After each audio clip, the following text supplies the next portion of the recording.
राधे राधे दोस्तों। आज की कथा में आप सभी भक्तों का हार्दिक स्वागत है। भगवान श्री कृष्ण और श्रीमती राधा रानी की कृपा सदैव आप और आपके समस्त परिवार पर बनी रहे। इससे पहले कि सभी अध्याय सुनने के लिए आप सभी का बहुत बहुत आभार। और आज का अध्याय सुनने से पहले आप सुनेंगे भगवान के एक भक्त की बड़ी भोली सी कथा। जितने भी पुराण हैं या जितने भी शास्त्र हैं, वेद है, सब में एक बात बहुत अच्छे से वर्णित है कि भगवान श्री हरि विष्णु को अपने भक्त बहुत प्रिय हैं। ठाकुर जी को अपने भक्तों से बड़ा प्रेम होता है। और भगवत गीता में भगवान ने स्वयं भी कहा है कि ज्ञान से, भक्ति से या फिर तपस्या से मेरे दर्शन पाना अत्यंत दुर्लभ है, लेकिन प्रेम के द्वारा, निर्मल प्रेम के द्वारा भक्त मुझे पा लेते हैं। और इस विषय में बहुत सारी सत्य कथाएं भी प्रचलित हैं।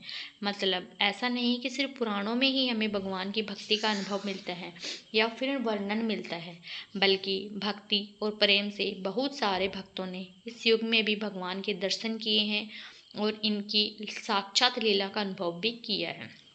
ऐसे ही एक कथा है मुंबई के धुआं गांव की। एक भक्त थे धन्ना जाट। धन्ना जी का जन्म हुआ था मुंबई के पास ही धुआन गांव में, एक जाट घराने में। उनके माता पिता कृषि और पशुपालन का काम करते थे। कृषि और पशुपालन के काम से ही अपना जीवन यापन करते थे। बहुत निर्धन थे वह लोग। जैसे ही धंधा बड़ा हुआ, उसे भी पशु चराने के काम में ही लगा दिया और वह प्रतिदिन पशु चराने जाया करता। गांव के बाहरी कच्चे तालाब के किनारे एक ठाकुर द्वारा, जिसमें बहुत सारे ठाकुरों की मूर्तियां रखी हुई थी। लोग प्रतिदिन वहां आकर माथा टेकते और भेंट अर्पण करते थे। धन्ना पंडितों को ठाकुरों की पूजा करते, स्नान करवाते और घंटियां खड़खड़ाते रोज देखा करते थे। अब बुद्धि कम थी उनके पास, छोटे भी थे उम्र में, इसलिए समझ नहीं आ पाते थे। लेकिन एक दिन उनके मन में यह विचार आया कि चलकर देखते हैं कि ये क्या है। फिर ठाकुर द्वार के पास जाकर उन्होंने पंडित जी से पूछ लिया कि आप मूर्तियों के आगे बैठकर क्या करते हैं। तब पंडित ने कहा कि ठाकुर जी की सेवा करते हैं। धन्ना ने पूछा कि इसमें क्या होता है। तब पंडित जी ने कहा कि सेवा करने से मनोकामनाएं पूर्ण होती हैं। अब धन्ना तो बड़ा आश्चर्य हुआ और उसे अच्छा भी लगा, क्योंकि अपनी समस्या का समाधान मिल गया उसे। धन्ना ने कहा कि अगर इससे मनोकामनाएं पूर्ण हो जाती हैं तो यह ठाकुर मुझे दे दो। अब पंडित जी थोड़े परेशान हो गए, लेकिन धन्ना जाट तो जिद पर ही अड़ गया कि ठाकुर मुझे चाहिए, क्योंकि इससे मेरी सारी समस्या का समाधान हो जाएगा, इससे मनोकामनाएं पूर्ण हो जाती हैं। अगर इनकी सेवा करने से यह प्रसन्न हो जाते हैं और सारी मनोकामनाएं पूर्ण हो जाती है तो यह ठाकुर तो मैं लेकर ही जाऊंगा। अब पंडित जी ने उसे छुटकारा पाने के लिए कपड़े में पत्थर लपेट कर दे दिया और कह दिया कि यही ठाकुर जी हैं। घर जाकर धन्य ने पत्थर को ही ठाकुर समझकर स्नान करवाया, भोग लगाने के लिए कहने लगा। उसने ठाकुर के आगे बहुत मेहनतें की। धन्य ने कसम में खाई कि यदि ठाकुर जी कि आप नहीं खाएंगे तो मैं भी ही भूखा रहूँगा। उसका यह प्रण देखकर प्रभु प्रकट हुए तथा रोटी खाई और लस्सी पी। इस प्रकार धन्य ने अपने भोलेपन में पूजा करने और साफ मन से पत्थर में भी भगवान को पा लिया। जब धन्य को लगन लगी, उस समय उसके माता पिता बूढ़े हो चुके थे और वह अकेला नवयुवक था। उसके मन में यह विचार आया कि ठाकुर को पूजा करके यदि खुश कर लिया जाए तो सब कुछ हासिल किया जा सकता है। तो उसे अवश्य ही ये करना होगा जिससे कि वह घर की गरीबी चली जाए तथा सुख आए। ऐसा सोचकर ही वह पंडित जी के पास गया। अब पंडित ने पहले तो ठाकुर देने से मना किया कि वह ठाकुर की पूजा के लिए नहीं कर पाएगा। दूसरा, तुम अनपढ़ भी हो। तीसरा, ठाकुर जी मंदिर के बिना कहीं नहीं रहते और ना ही प्रसन्न होते हैं, इसलिए तुम जिद मत करो और खेतों को ही संभालो। ब्राह्मण का धर्म है पूजा पाठ करना और जाट का कार्य है अनाज पैदा करना। इस प्रकार से पंडित जी ने उसे बहुत सारी बातें कहकर समझाने की कोशिश की, परंतु धन्ना तो टस से मस नहीं हुआ। अपनी पिटाई के डर से पंडित जी ने तो जो शालिग्राम मंदिर में फालतू पड़ा था उठाकर धन्य को दे दिया और पूजा पाठ की विधि भी बता दी। अब तो पूरी तरह धन्य को नींद नहीं आई। वह पूरी रात सोचता रहा कि ठाकुर जी को प्रसन्न कैसे करेगा, उससे क्या मांगेगा। सुबह उठकर अपने नहाने के बाद उसने ठाकुर जी को स्नान कराया और भक्ति भाव से बैठकर लस्सी, रिकड़ी, रोटी पकाई। उसने प्रार्थना की कि हे प्रभु, भोग लगाओ। मुझ गरीब के पास रोटी, मक्खन और लस्सी ही है और कुछ नहीं है। अब और चीज़ें दोगे तब आपके आगे रख दूंगा। वह बैठा और ठाकुर जी को देखता ही रहा। अब पत्थर भोग कैसे करे। पंडित जी तो भोग का बहाना बनाकर सारी सामग्री घर ले जाते थे, पर भले बालक को इस बात का ज्ञान कहाँ था। वह तो व्याकुल हो गया और व्याकुल होकर कहने लगा कि क्या आप जाट का प्रसाद नहीं खाते? दादा तो इतनी देर नहीं लगाते थे। दादा था जो पहले वह पत्थर लेकर आया था, उसकी बात उसने की। सालिग्राम से कहने लगा कि यदि आज आपने प्रसाद नहीं खाया तो मैं मर ही जाऊंगा, लेकिन आपके बगैर नहीं खाऊंगा। प्रभु जानते थे यह मेरा निर्मल भक्त है, छल कपट जानता नहीं, अब तो प्रकट होना ही पड़ेगा। 1 घंटा और बीतने के बाद धन्ना क्या देखता है कि श्री कृष्ण रूप में भगवान जी रोटी माखन के साथ खा रहे हैं और लस्सी पी रही हैं। भोजन खाकर प्रभु बोले, धन्य जो इच्छा है मांग लो, मैं तुम पर प्रसन्न हूँ। धन्य ने हाथ जोड़कर बड़े भाव से विनती की, जो तुम्हारी भक्ति करते हैं तो उनके सारे कार्य संवार देता है। मुझे गेहूँ दाल और घी दे दीजिए, मैं खुश हो जाऊँगा। यदि जूता कपड़ा और 7 प्रकार के अनाज, गाय या भैंस, सवारी करने के लिए घोड़ी तथा घर की देखभाल करने के लिए सुंदर नारी मुझे दे।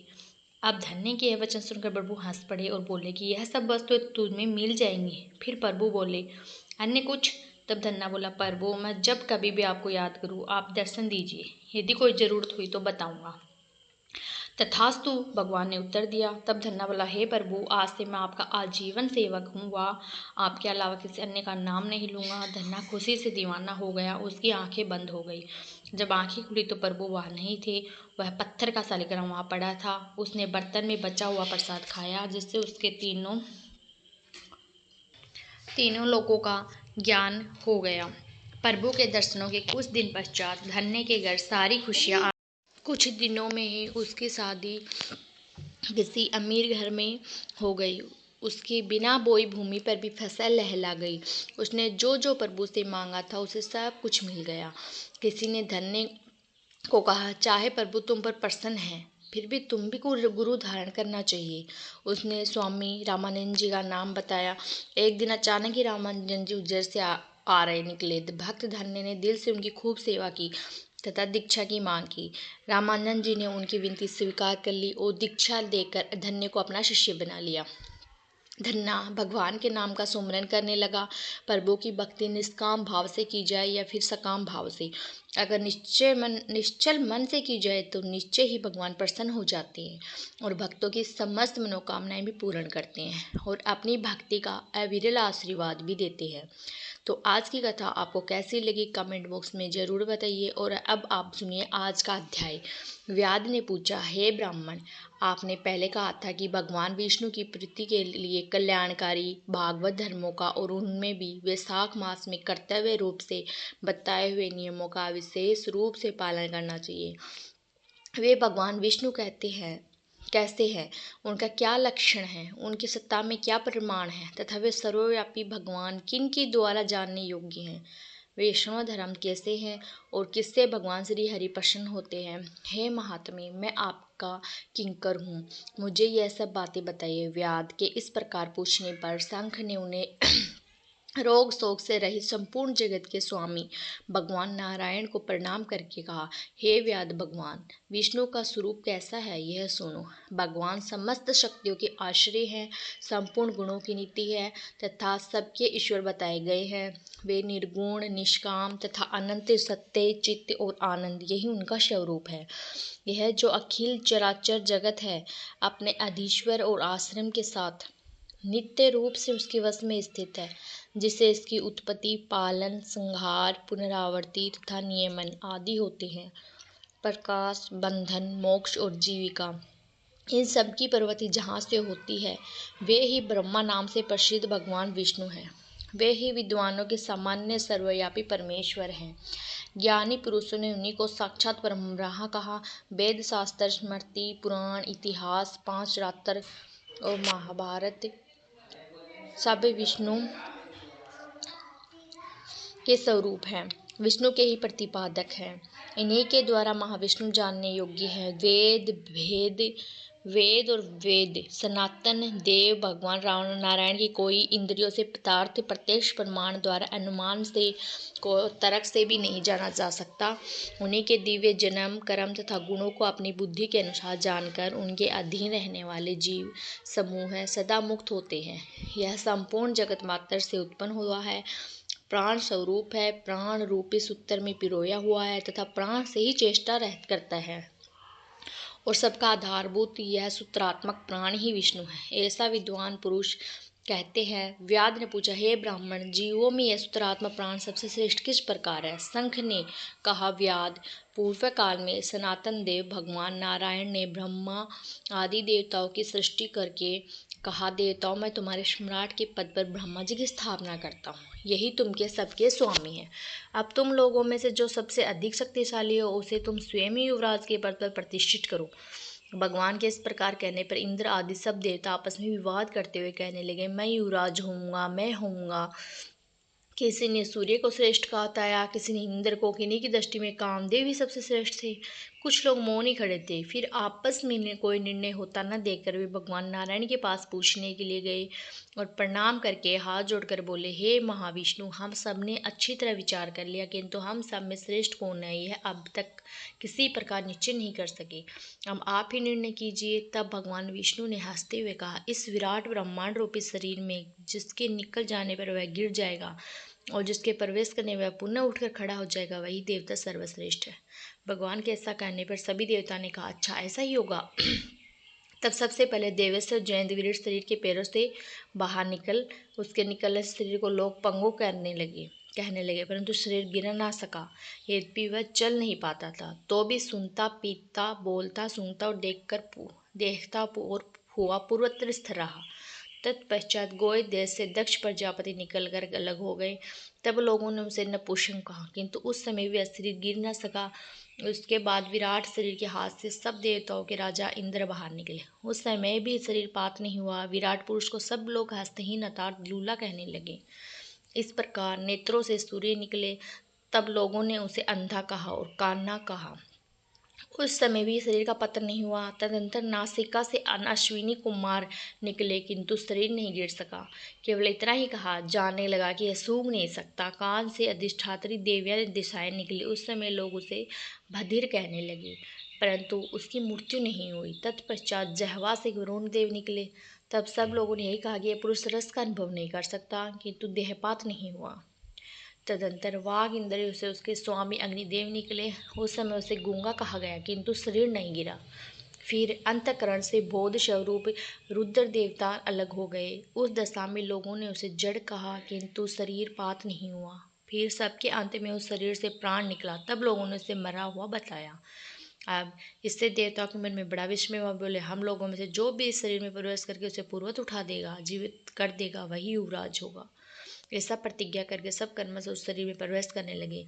जयंत ने पैरों में प्रवेश किया, किंतु वह शरीर नहीं उठा सका।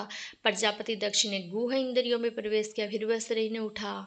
इंद्र के हाथों में, सूर्य नेत्रों में, दिशाओं ने कान में, वरुण देव ने जीवा में, अश्विनी कुमार ने नासिका में, अग्नि ने वाग इंद्रियों में तथा रुद्र ने अंतकरण में प्रवेश किया, किंतु वह शरीर नहीं उठा।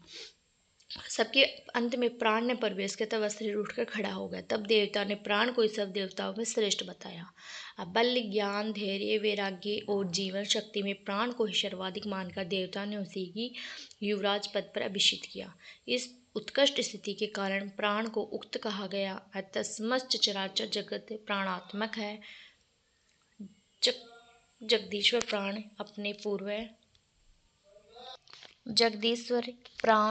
अपने पूर्ण एवं बलशाली अंशों द्वारा सर्वत्र परिपूर्ण है। प्राणहीन जगत का अस्तित्व नहीं है। प्राणहीन कोई भी वस्तु वृद्धि को नहीं प्राप्त होती। इस जगत में किसी भी प्राणहीन वस्तु की स्थिति नहीं है। इस कारण प्राण सब जीवों में श्रेष्ठ, सबका अंतरात्मा और सर्वाधिक बलशाली सिद्ध हुआ। इसलिए प्राणोपासक प्राण को ही सर्वश्रेष्ठ मानते हैं। प्राण सर्व देवात्मक है।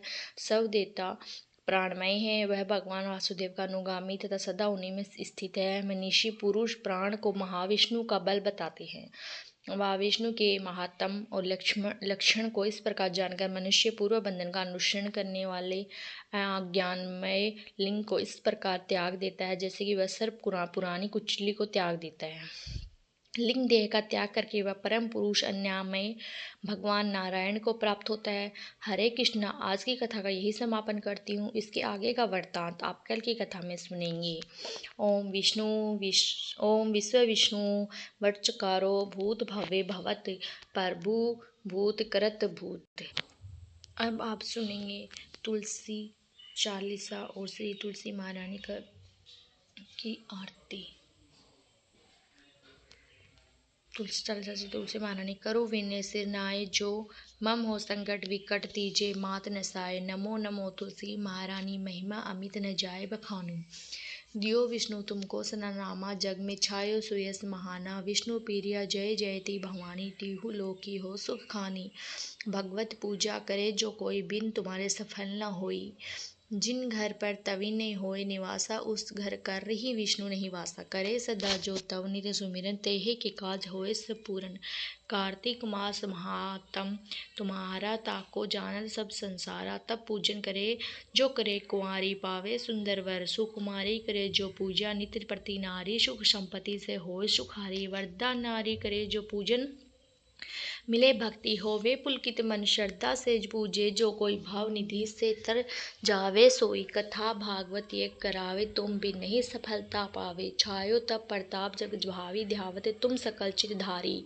तुम मी मात यंत्रण तंत्रण में, संकल का सिद्ध होवे क्षण में। औषधि रूप आप हो माता, सब जग में तव यश विख्याता। देव ऋषि मुनियो तपधारी, तव जय जयकारी। वेद पुराण तव यस गाया, महिमा अगम अपार नहीं पाया। नमो नमो जय सुखकारिणी, नमो नमो जय दुख निवारणी। नमो नमो सुख संपत्ति देनी, नमो नमो अंग काटन चेनी। नमो भक्तन दुख हरणी, नमो नमो दुष्टन मद छेनी। नमो नमो भाव भाव पार उतारणी, नमो नमो परलोक सुधारणी। नमो नमो निज भक्त उभारणी, नमो नमो जन काज संवारणी। नमो नमो जय कुमति नशावनी, नमो नमो सब सुख उपजावनी। जयति जयति जय तुलसी माई, ध्याओ तुमको शीस नवाए। निज जन्म जानी मोहि अपनाओ, बिगड़े कारज आप बनाओ। करो विनय में मात तुम्हारा, पूर्ण आशा करहूँ हमारी। शरण चरण कर जोर मनाओ, निज दिन तेरे ही गुण गाओ।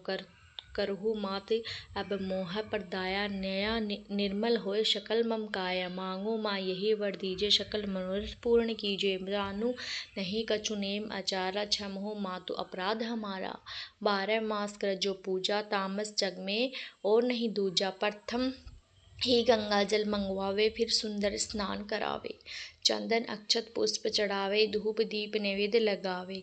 करे आचमन गंगा जल से, ध्यान धत्ते निर्मल से पाठ करे। फिर चालीसा की स्तुति करे। माँ तुलसी की यह विधि पूजा करे, हमेशा ताके तन नहीं रहे कलेसा करे। मास कार्तिक का साधन, सोवे नित पवित्र हुई जाही। यह कथा माँ सुख दोई, पढ़े सुने सो भावतर जाई। यह श्री तुलसी चालीसा पाठ करे जो कोई, गोविंद सो फल पावे। जो मन इच्छा होई तुलसी चालीसा संपूर्ण। और अब आप सुनेंगे तुलसी महारानी की आरती।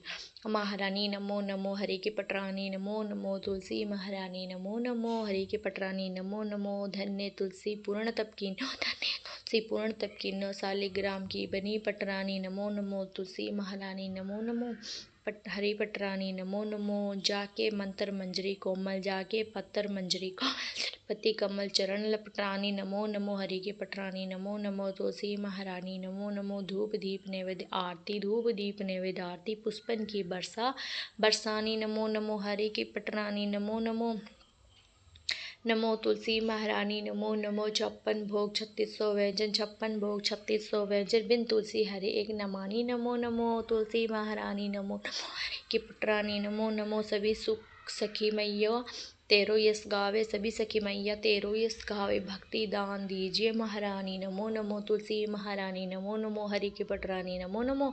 नमो नमो तुलसी महारानी, नमो नमो तुलसी महारानी। नमो नमो हरि की पटरानी, नमो नमो तुलसी महारानी। नमो नमो हरि की पटरानी, नमो नमो। प्रेम से बोले तुलसी मैया की जय। दोस्तों अगर आप विष्णु पुराण की कथा सुनना चाहते हैं तो आप हमें मैसेज कमेंट कर दीजिए, हम आपको विष्णु पुराण की कथा भी अपलोड कर देंगे।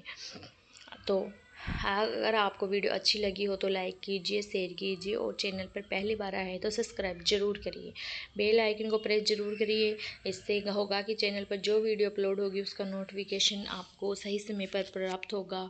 मिलती हूँ मैं आपको अगले वीडियो में, तब तक के लिए राधे राधे, जय श्री कृष्णा।